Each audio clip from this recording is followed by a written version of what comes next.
11th of September. How good they all are to me. I quite love that dear Dr. Van Helsing. I wonder why he's so anxious about these flowers. He positively frightened me, he was so fierce. And yet he must have been right, for I feel comfortable from them already.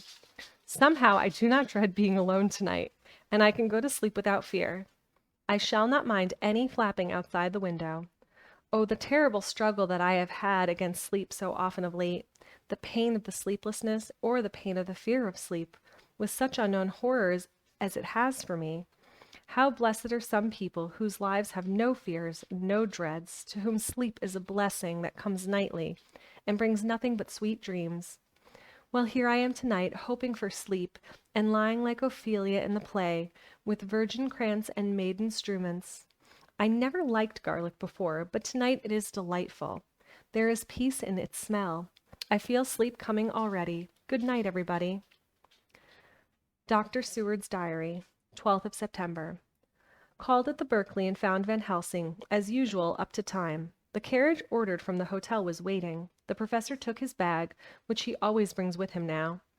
Let all be put down exactly. Van Helsing and I arrived at Hillingham at 8 o'clock.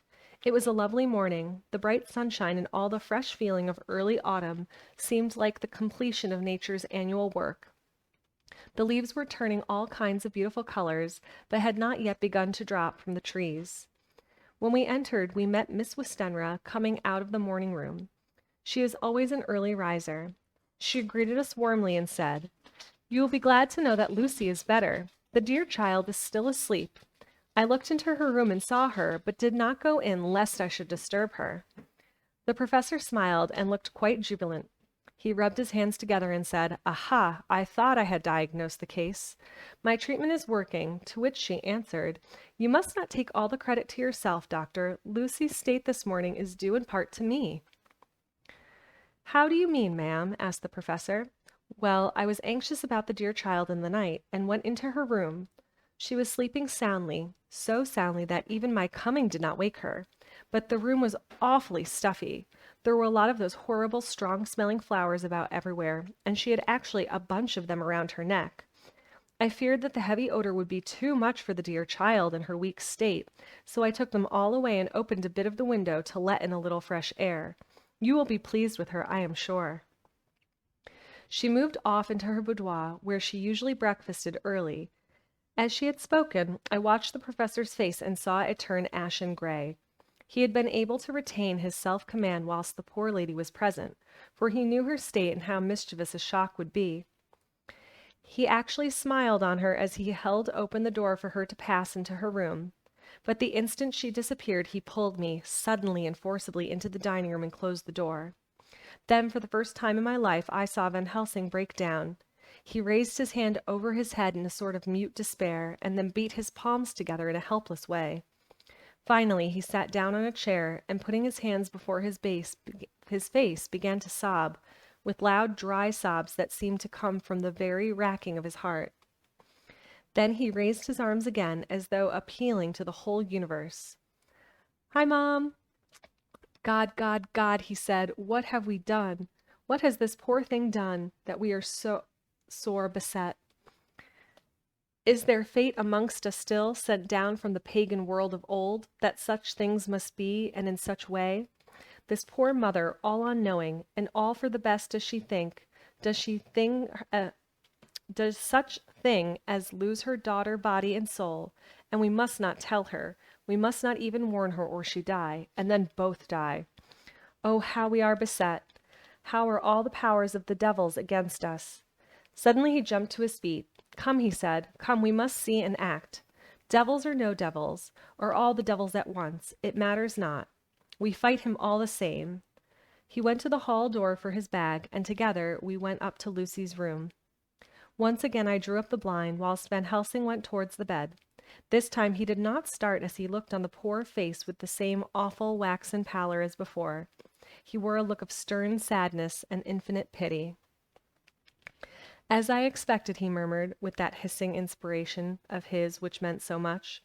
Without a word he went and locked the door, and then began to set out on the little table the instruments for yet another operation of transfusion of blood.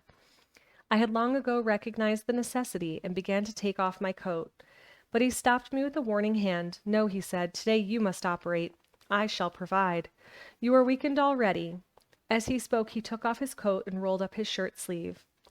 Again the operation, again the narcotic, again some return of color to the ashy cheeks, and the regular breathing of healthy sleep. This time I watched whilst Van Helsing recruited himself and rested. Presumably he took an opportunity of telling Miss Westenra that she must not remove anything from Lucy's room without consulting him, that the flowers were of medicinal value, and that the breathing of their odor was part of the system of cure. Then he took over the care of her case himself, saying that he would watch this night and the next, and would send me word when to come. After another hour, Lucy waked from her sleep, fresh and bright, and seemingly not much the worse for her terrible ordeal. What does it all mean? I am beginning to wonder if my long habit of life amongst the insane is beginning to tell upon my own brain. Lucy Westenra's diary, 17th of September. 4 days and nights of peace. I am getting so strong again that I hardly know myself. It is as if I had passed through some long nightmare and had just awakened to see the beautiful sunshine and feel the fresh air of morning around me. I have a dim half-remembrance of long, anxious times of waiting and fearing, darkness in which there was not even the pain of hope to make present distress more poignant, and then long spells of oblivion and the rising back to life as a diver coming up through a great press of water. Since, however, Dr. Van Helsing has been with me, all this bad dreaming seems to have passed away. The noises that used to frighten me out of my wits, the flapping against the windows, the distant voices which seemed so close to me, the harsh sounds that came from I know not where and commanded me to do I know not what, have all ceased. I go to bed now without any fear of sleep. I do not even try to keep awake. I have grown quite fond of the garlic, and a boxful arrives for me every day from Haarlem. Tonight Dr. Van Helsing is going away, as he has to be for a day in Amsterdam, but I need not be watched. I am well enough to be left alone. Thank God for mother's sake and dear Arthur's, and for all our friends who have been so kind. I shall not even feel the change, for last night Dr. Van Helsing slept in his chair a lot of the time. I found him asleep twice when I awoke, but I did not fear to go asleep again, although the bows or bats of something flapped almost angrily against the window panes. The Pall Mall Gazette, 18th of September. The Escaped Wolf. Perilous adventure of our interviewer. Interview with the keeper of the Zoological Gardens. After many inquiries and almost as many refusals, the perpetually using the words Pall Mall Gazette as a sort of talisman, I managed to find the keeper of the section of the Zoological Gardens in which the wolf department is included. Thomas Bilder lives in one of the cottages in the enclosure behind the elephant house, and was just sitting down to his tea when I found him. Tom and his wife are hospitable folk, elderly, without children, and if the specimen I enjoyed of their hospitality be of the average kind, their lives must be pretty comfortable. The keeper would not enter on what he called business until the supper was over, and we were all satisfied. Then, when the table was cleared, and he had lit his pipe, he said, "Now, sir, you can go on and arsk me what you want. You'll excuse me refusin' to talk of refressional subjects afore meals. I gives the wolves and the jackals and the hyenas in all our sections their tea afore I begins to arsk them questions." "How do you mean, ask them questions?" I queried wishfully, to get him into a talkative humor. "'Ittin' of them over the 'ead with a pole is one way, scratchin' their heads is another. When gents as is flush wants a bit of a show, a pole afore I chucks in their dinner. But I waits till they've 'ad their sherry and coffee, as so to speak, afore I tries on with the ear scratchin'. Mind you," he added philosophically, "there's a deal of the same nature in us as in them there animals. Here's you a-comin' and arskin' of me questions about my business, and I that crumpy like, that only for your bloomin' 'arf-quid I'd a-seen you blowed fust 'fore I'd answer. Now, even when you arst me sarcastic like, if I'd like you to arst the superintendent if you might arst me questions. Without offense, did I tell yer to go to 'ell? You did. And when you said you'd report me for usin' of obscene language that was 'ittin' me over the 'ead, but the 'arf-quid made that all right. I weren't a-going to fight, so I waited for the food and did with my owl as the wolves and lions and tigers does. But Lor love ye ark now that the old Uffman has stuck a cheap of her tea cake in me and rinsed me out with her bloomin' old teapot. And I've lit up, you may scratch my ears for all you're worth, and won't get even a growl out of me. Drive along with your questions. I know what you're a-comin' at. There escaped wolf. Exactly. I want you to give me your view of it. Just tell me how it happened, and when I know the facts, I'll get to you to say what you consider was the cause of it, and how you think the whole affair will end. All right, governor. This 'ere is about the old story. That 'ere wolf, what we call Berserker, was one of the 3 gray ones that came from Norway to Jamrock, which we bought off him 4 years ago. He was a nice, well-behaved wolf that never gave no trouble to talk of. I'm more surprised at him for wantin' to get out nor any other animal in that place. But there, you can't trust wolves no more'n women. Don't you mind him, sir, broke in Mrs. Tom with a cheery laugh. He's got mindin' the animals so long that blessed if he ain't an old wolf hisself, and there ain't no 'arm in him. Well, sir, it was about 2 hours afore feedin' yesterday when I first hear any disturbance. I was making up a litter in the monkey house for a young puma which is ill, that when I heard the yelpin' and owlin' I kept them away. There was Berserker a-tearin' like a mad thing at the bars as if he wanted to get out. But when I heard the yelpin' and owlin' I kept them straight. There was Berserker a-tearin' like a mad thing at the bars as if he wanted to get out. There wasn't much people about that day, and close at hand was only one man, a tall thin chap with a hooked nose and pointed beard, with a few white hairs running through it. He had a hard, cold look and red eyes, and I took a sort of mislike to him, for it seemed as if it was him as they were irritated at. He had white kid gloves on and 'ands, and he pointed out the animals to me and says, "Keeper, these wolves seem upset at something." "Maybe it's you," says I, for I did not like the airs as he gave itself. He didn't get angry, and up to you it would, but he smiled a kind of insolent smile with a mouth full of white sharp teeth. "Oh no, they weren't like me," he says. "Oh yes, they would," says I, imitating him. "They always likes a bone or two to clean their teeth on about tea time, which you's a bagful." Well, it was an odd thing, but when the animals see us a-talkin', they lay down, and when I went over to Berserker, he let me stroke his ears same as ever. That there man kem over, and blessed but if he didn't put in his hand and stroke the old wolf's ears too. "Take care," says I, "Berserker is quick." "Never mind," he says, "I'm used to him." "Are you in the business yourself?" I says, taking off my a man for trades in wolves ancestor is a good friend to keepers. "No," he says, "not exactly in the business, but I've made pets of several." And with that he lifts his 'at up perlite as a lord and walks away. Old Berserker kept a looking after him till he was out of sight, and then went and lay down in a corner, and wouldn't come out the whole evening. Well, last night, as soon as the moon was up, the wolves were all began a-howlin'. There weren't nothing for them to howl at. They weren't no one's near except one that was evidently a-callin' a dog somewheres out back of the gardening in the park road. Once or twice I went out to see all was right, and it was, and then the owlin' stopped, just before 12 o'clock. I took a look around afore turnin' in, and bust me. But when I kept opposite to old Berserker's cage, I see the rails broken and twisted about, and the cage empty, and that's all I know for certain. Did anyone else see anything? One of our gardeners was a-comin' 'ome about that time from 'Armony, when he sees a big gray dog comin' out through the gardening edge. At least he says, but I don't give much for it myself. And if he did, he never said a word about it to his missin' when he got home. And it was only after the escape of the wolf was made known, and we had all been up all night a-huntin' at the park for Berserker, that he remembered seeing anything. My own belief was that the 'Armony ad got into his head. Now, Miss Builder, you can account in any way for the escape of the wolf." "Well, sir," he said, with a suspicious sort of modesty, "I think I can, but I don't know as 'ow you'd be satisfied with the theory." "Certainly I shall, if a man like you, who knows the animals from experience, can hazard a good guess at any rate. Who is even to try?"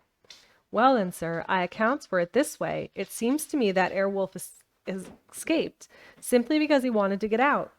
From the hearty way that both Thomas and his wife laughed at the joke, I could see that it had done service before, and that the whole explanation was simply an elaborate sell. I couldn't cope in badinage with the worthy Thomas, but I thought I knew a surer way to his heart, so I said, "Now, Mr. Builder,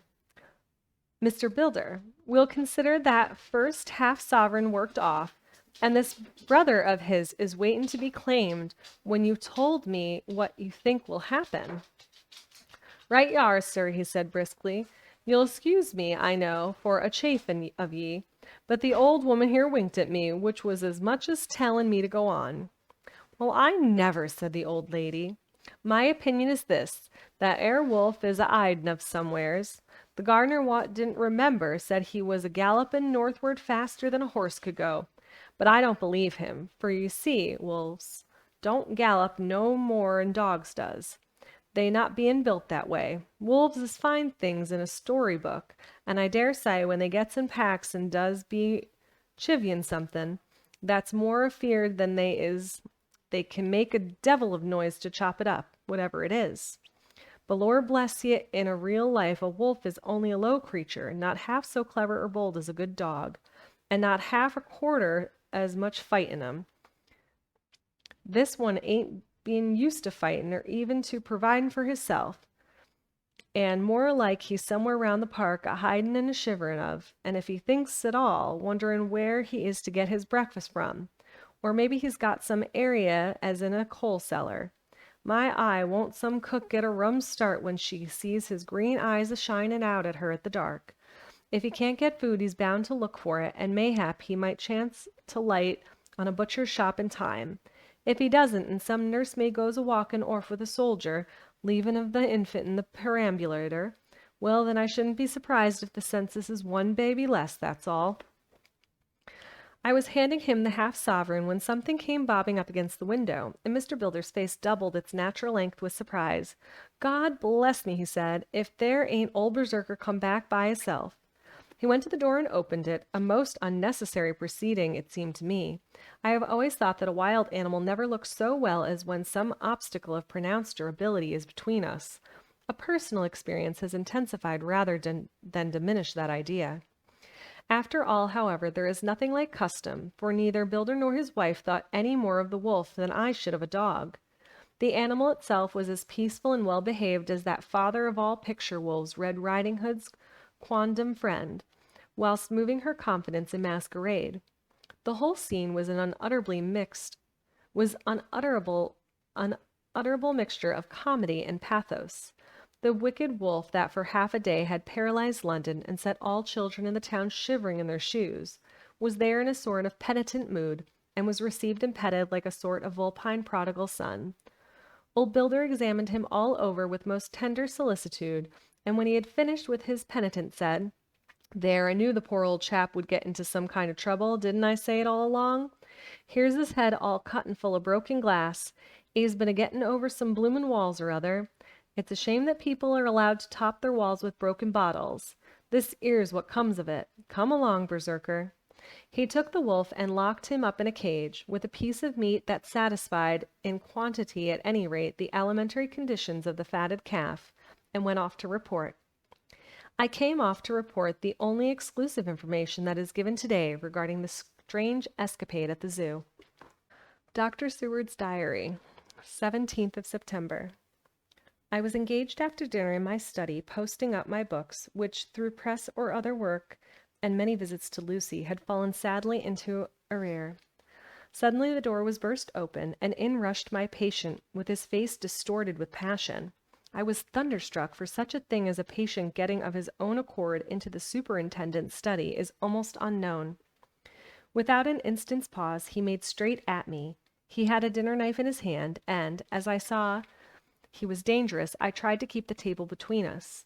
He was too quick and too strong for me, however, for before I could get my balance, he had struck at me and cut my left wrist rather severely. Before he could strike again, however, I got in my right, and he was sprawling on his back on the floor. My wrist bled freely, and quite a little pool trickled onto the carpet. I saw that my friend was not intent on further effort and occupied myself binding up my wrist, keeping a wary eye on the prostrate figure all the time. When the attendants rushed in and we turned our attention to him, his employment positively sickened me. He was lying on his belly on the floor, licking up like a dog the blood which had fallen from my wounded wrist. He was easily secured, and at my surprise, went with his attendants quite placidly, simply repeating over and over again, "The blood is the life, the blood is the life." I cannot afford to lose blood just at present. I have lost too much of late for my physical good, and then the prolonged strain of Lucy's illness and its horrible phases is telling on me. I am overexcited and weary, and I need rest, rest, rest. Happily, Van Helsing has not summoned me, so I need not forego my sleep. Tonight I could not well do without it. Telegram Van Helsing, Antwerp, to Seward, Carfax. Sent to Carfax, Sussex, as no county given, delivered late by 22 hours. 17th of September. Do not fail to be at Hillingham tonight. If not watching all the time, frequently visit and see that flowers are as placed. Very important. Do not fail. Shall be with you as soon as possible after arrival. Dr. Seward's Diary, 18th of September. Just off the train for London, the arrival of Van Helsing's telegram filled me with dismay. The whole night lost, and I know by bitter experience what may happen in a night. Of course, it is possible that all may be well, but what may have happened? Surely there is some horrible doom hanging over us, that every possible accident should thwart us in all that we try to do. I shall take the cylinder with me, and then I can complete my entry on Lucy's phonograph. Memorandum left by Lucy Westenra. 17th of September, night. I write this and leave it to be seen, so that no one may by any chance get into any trouble through me. This is an exact record of what took place tonight. I feel I am dying of weakness and have barely strength to write, but it must be done if I die in the doing. I went to bed as usual, taking care that the flowers were placed as Dr. Van Helsing directed, and soon fell asleep. I was waked by the flapping at the window, which had begun after that sleepwalking on the cliff at Whitby, when Mina saved me, and which now I know so well. I was not afraid, but I did wish that Dr. Seward was in the next room, as Dr. Van Helsing said he would be, so that I might have called him. I tried to go to sleep, but could not. Then there came to me the old fear of sleep, and I determined to keep awake. Perversely, sleep would try to come then when I did not want it. So, as I feared it to be alone, I opened my door and called out, "Is there anybody there?" There was no answer. I was afraid to wake Mother, and so closed my door again. Then, outside in the shrubbery, I heard a sort of howl like a dog's, but more fierce and deeper. I went to the window and looked out, but could see nothing except a big bat, which had evidently been buffeting its wings against the window. So I went back to bed again, but determined not to go to sleep. Presently the door opened and Mother looked in. Seeing by my moving that I was not asleep, came in and sat by me. She said to me even more sweetly and softly than her wont, "I was uneasy about you, darling, and I came in to see that you were all right." I feared she might catch cold sitting there, and asked her to come in and sleep with me. So she came into bed and lay down beside me. She did not take off her dressing gown, for she said she would only stay a while and then go back to her own bed. As she lay there in my arms and I in hers, the flapping and the buffeting came to the window again. She was startled and a little frightened and cried out, "What is that?" I tried to pacify her and at last succeeded, and she lay quiet, but I could hear her poor dear heart still beating terribly. After a while there was a low howl again out in the shrubbery, and shortly after that was a crash at the window, and a lot of broken glass hurtled at the floor. The window blind blew back, and with the wind that rushed in, and the aperture of the broken panes, there was the head of a great gaunt gray wolf. My mother cried out in fright and struggled up into a sitting posture, and clutched wildly at anything that would help her.